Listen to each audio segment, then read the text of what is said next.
got out of jail today because of the 2 goals that we scored afterwards.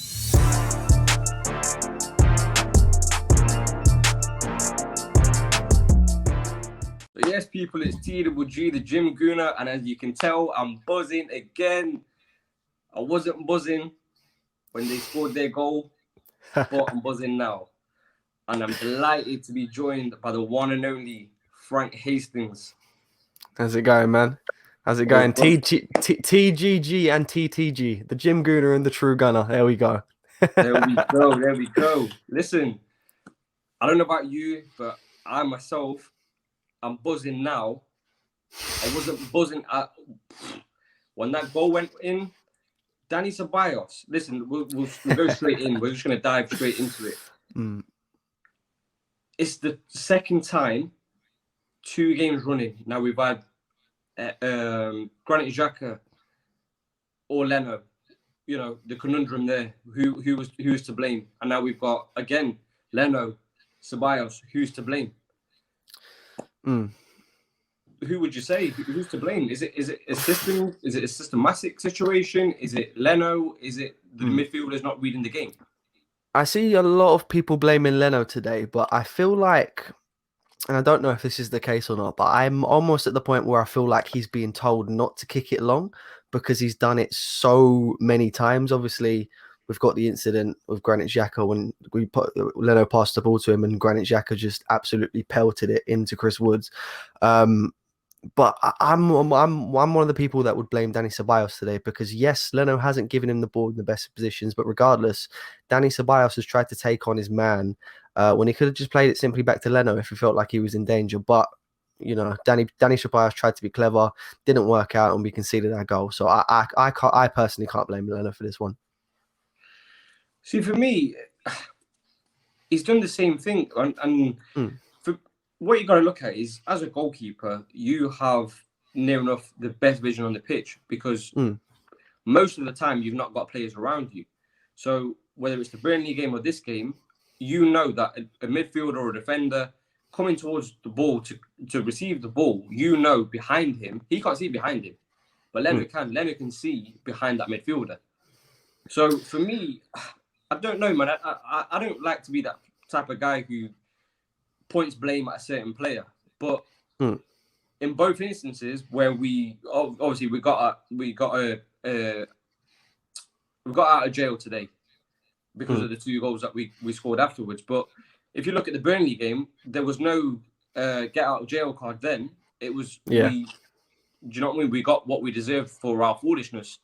For me, it's 50-50. Well, I'll probably say 60-40 actually. I think Leno can see the game, so he should just think, right, that player's got a player behind him. I'm just going to go long. I understand the philosophy. I understand that managers told me, but I'm going to use my own logic because at the end of the day, your philosophy is only going to work in certain situations, whereas my logic is going to work at that point in the game. So, I mean, with that goal itself, at that time when they were scored, I swear to God, I just thought, you know what, I'm going to cancel. I was getting flashbacks to next season. We're getting flashbacks to next season when that goal went in, honestly. Last season, sorry, when that goal went in, man. I was going to cancel this. I swear to God, I was going to message you saying, you know what, just do it tomorrow. But yeah, luckily, I mean, the goal from Gabriel. Oh boy. I love this man. Honestly, I love this man. It's the 3rd time he scored this season. You know, for a centre-back to score 3 goals, it's quite an achievement. It just shows the ability that he has. I know he's had a bit of a rough time when he came back from that first injury. He was sort of rushed into the team. Didn't really work out for him, but he's finding his feet again now. And I think, you know, he's one of the key players in the team, if not the most important player in the team for us, because I still think we're so weak defensively, you know, minus Gabriel and Kieran Tierney. I don't think we've got the greatest of defensive options. So for me, he's one of the most important players in this team. And today he definitely showed it because his goal was the booster to the team, really, because otherwise, if Gabriel don't score that goal, I don't think El Neni scores his goal, and I don't think we get the win today. Yeah, absolutely. I mean, swiftly moving on with the El Neni goal. I mean, I'm not gonna lie, when he came on, I'm sure I'm not alone. When he came on, I was thinking, at that time, whether it's how the BT Sports cameras done a trick on the Arsenal fans and wanted us to get us more frustrated. They just showed El Neni. I was thinking, El Neni, we're 1-1. We need to get the away goals. Where's Pepe? Where's Lacazette? Where's Smith Rowe? And when he came on, and then obviously the other subs happened, but when he scored, and what a goal!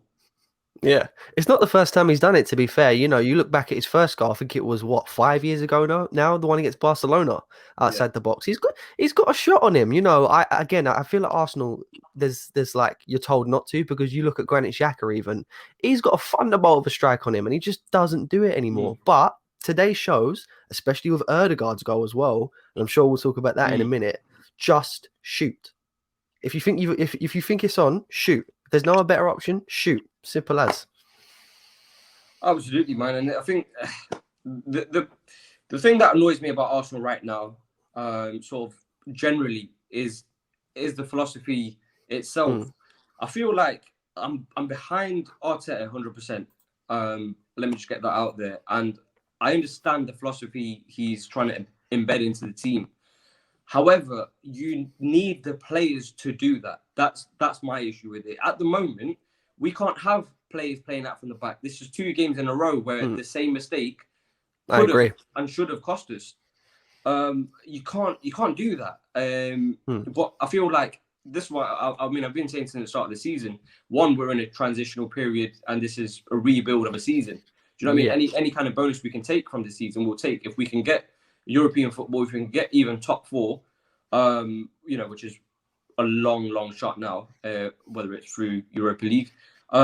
If that's the case, he needs to be backed either which way. He needs to be backed appropriately in the summer. What's your thoughts on Arteta itself? Are you sort of in or out, or do you not really? I'm going to be completely honest. I am leaning slightly more towards the Mikel Arteta out. So I started believing this around when we lost 1-0 to Burnley at home. We was on a bad run of form, and Burnley at home should have been the game where we just put it into second gear, started to get some positivity around the club, and hopefully we should have thrashed Burnley. But it was around that point where I thought, we can only accept so much. And things are slowly starting to turn around. I didn't think we'd beat Benfica when the draw got announced. We beat Benfica. We're still in Europa League. I do personally believe that our only chance of European football is through winning the Europa League. I don't think we're going to make the European I don't think we're going to make the European places throughout the league, which is the main reason that I am leaning more towards Arteta out, because I believe as an Arsenal fan, there's only so much that you should accept. And for me personally, no European football isn't acceptable. But if Arteta does get us European football next season, then there's no reason to want him out, and that's the only reason behind it. It's purely because I don't think we'll get European football next season. I don't want to make this about the board or that I don't want to go down that route. But do you think, sort of in a nutshell, as quick as you can, just briefly, do you think he's been backed? I want to, yes. I want to say he has been back. Maybe not as much as us fans would like him to have been, but we got the likes of Gabriel and we got the likes of Thomas Partey, and we even managed, I know it's a loan deal, but we did manage to get a terrific player, and he showed today in Martin Ødegaard in. So yes, he's not been backed as much as we possibly would have liked him to have been backed, but I don't think it's fair on Arteta to say he's not been backed at all, because he's had that small bit of backing. So, okay, moving on. To wrap up this game, we've got the win. We've got 3 away goals. Quick question. Would you have taken 1-0, or do you prefer the 3-1 win? No, I would have not taken 1-0, because first of all, you only look back to last year. We got I believe it was a 1-0 result when we went away to Olympikaos. It wasn't a 1-0 result, and look what happened at the Emirates. A 1-0 result away from home in the Europa League is not comfortable enough. You need at least 2 goals away from home if you're going to comfortably get through to that next round. And even then, 2 away goals isn't necessarily that comfortable. We've seen some amazing comebacks in European football over the last few seasons. So I'm glad that we have got a 2-goal lead and 3 away goals now. I think the game's done and dusted now. No matter what the result of the Emirates, I think we're going through to the next round. But It's just about keeping that up, getting to the latter stages, and then potentially looking at winning the competition. How likely that is, only time will tell.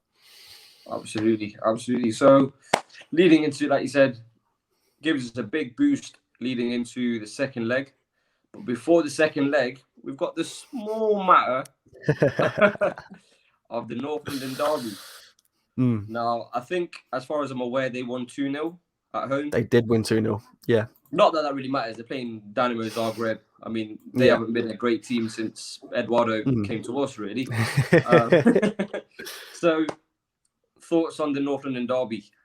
Looking at the return fixture, I can't lie, and it pains me to say we were outplayed, outmuscled.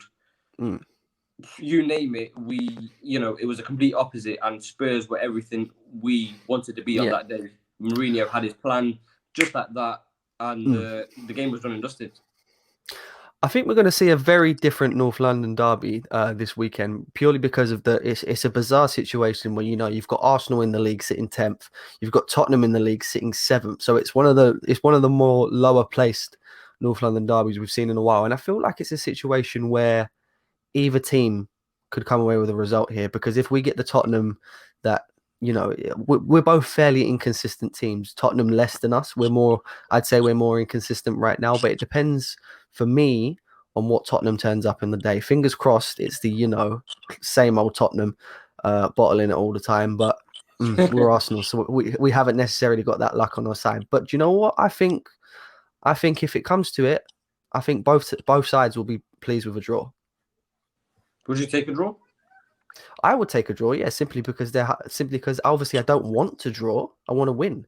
But if we're thinking realistically, they are above us. They have argued they probably have been better than us this season. Of course, I'd take a draw. Oof, controversial. It pains me to say it, but I've just got to be realistic of the times. What would you say would be how would Arsenal win? By scoring goals. Simple as. No, we just can't let Mourinho play the way he wants to play. Because the second we let Mourinho... If you were Arteta, we'll sort of... we'll quickly touch on to a potential lineup. In terms of a mindset, are you looking to play defensive and hit on the counter-attack, or are you looking to go just all out, North London derby, give it all you got and call it a day? That's a very good question, to be fair. And form goes out. I'd say form goes out the window in a derby like this. But in terms of a mentality, I think we do need to be slightly cautious. Not too cautious, of course, because we need to score. But if Tottenham get that early goal, or even just go 1-0 up, you know exactly what's going to happen. Mourinho's going to park the bus. He's more than happy with a 1-0 win against Arsenal. So I would say that we need to be slightly cautious, but hit on the counter attack. Simples. Counter attack, so a bit more defensive minded. You don't mind a draw, but if we can hit him on the counter attack, if we can snatch a win, I will be absolutely over the moon. But to be fair, in our current situation, a draw to Tottenham Hotspur is a good result. Wow. In regards to the actual team itself, then, would you make many changes from today? Would you stick with the same team, or? I think it's going to be a fairly different team, just because it's not many days between Thursday and Sunday, so I would keep it fairly similar. I'm trying to think of what I would change. What would I change? Does Lacazette come into the team? If you're going to play that defensive sort of formation or tactic, does Lacazette hold the ball up more? Yeah, I would say Lacazette comes into this team for me, at that starting striker's position. Aubameyang stays out on the left for me. I really do like Bukayo Saka on this right-hand side, as more of an inside forward, I would say personally. So that would be my attacking three, 100%. Attacking mid, after today's performance, it's got to be Ødegaard. It has to be Martin Ødegaard. I know Willian got another assist. Ooh. See, this is where it gets interesting, because I know Willian got another assist today, and Willian hates Tottenham, as famously known as being an Arsenal player, a Chelsea player. So I'm trying to think And do you know what? Despite the Willian factor, I would start with Martin Odegaard, a midfield two. Not Ceballos, not Ceballos, not after today. I would stick probably. I would like to see Thomas Partey play a full 90 minutes. He's not done it a lot since being at the club. I know he's had his injury problems, and we want to keep him fit. But in a game like Tottenham, I don't think it's worth either not taking the risk. You know, Thomas Partey is one of our key. He should be one of our key players and needs to play a full 90 minutes if we're even going to think about getting a result. And next to him, after what I've just seen, Mohamed El-Neni. 100%. Yeah. The left-hand side of the defense, it picks itself, Kieran Tierney and Gabriel. And then I would go unchanged, to be honest. David Luiz, Hector Bellerin and Leno. Yeah. Yeah, I think if anyone in terms of who's starting on the bench today has got a sort of a stake in that or something to say about the team itself, I think it's Pepe. I mean, especially the Premier League games. Every time he's come on, I mean, the Burnley game itself, you know, he missed that sitter, absolutely. But when he came on, we looked a different team. And, you know, I really don't want to get into VAR conversation. I'd say the only reason that I don't want Pepe to start this game is because I believe in this game, if we're going to go the way that I believe that we should play, I think Pepe will make a fantastic impact sub. If we can get Pepe on, you know, the 50th, 60th minute and have him fully fit, full of energy, running down that right-hand side on the counter-attack, then I think we can potentially nick a late goal that will get us a win or a draw. Okay. Well, that said, big result today. We go into the second leg with the lead, 3 away goals. You've already said, and I also back that and believe that it should be a wrap. You never ever know with Arsenal. You know, you never know, but fingers crossed. You know, fingers crossed. It's definitely in our favour, that's for sure. Especially going back to the Emirates. It's obviously unfortunate that we can't have fans in, but you know, the Emirates, not as much of a fortress as it used to be, but it's still a very hard place to come and get a result. So it should be done and dusted for us. Just touching on that, actually, the fact that obviously the return fixture of the North London derby, there were Spurs fans there. Do you think that made a difference, and did you think it will make a difference on Sunday's game? Yes, I do. Ultimately, I do think fans make a difference. For example, and I think the key example is West Ham. If the way West Ham started this season, if they had their fans in the stadium, I don't think they would be where they are right now. That's a key example. But yeah, having the fans in the stadium definitely motivates players. So that's definitely something to take into consideration when we're talking about if a performance is being affected. Okay. And finally, you've said a draw. If we were to win, or if it was up to you, what's your prediction? Again, I've got to be slightly realistic. So if we're going to go with the way that I'm hoping that we'll play, if we were to win, I'd say 2-1 Arsenal. Hit them with 2 deadly counter-attacks. But ultimately, my score prediction, again, I'd be happy 1-1. 1-1. Right. That's a wrap then. So, quick reaction to the last 16 first leg against Olympikaos. Arsenal come away with a 3-1 win. 2 very late but great goals. And we go into the North London derby full of confidence, togetherness, and a morale booster of a win.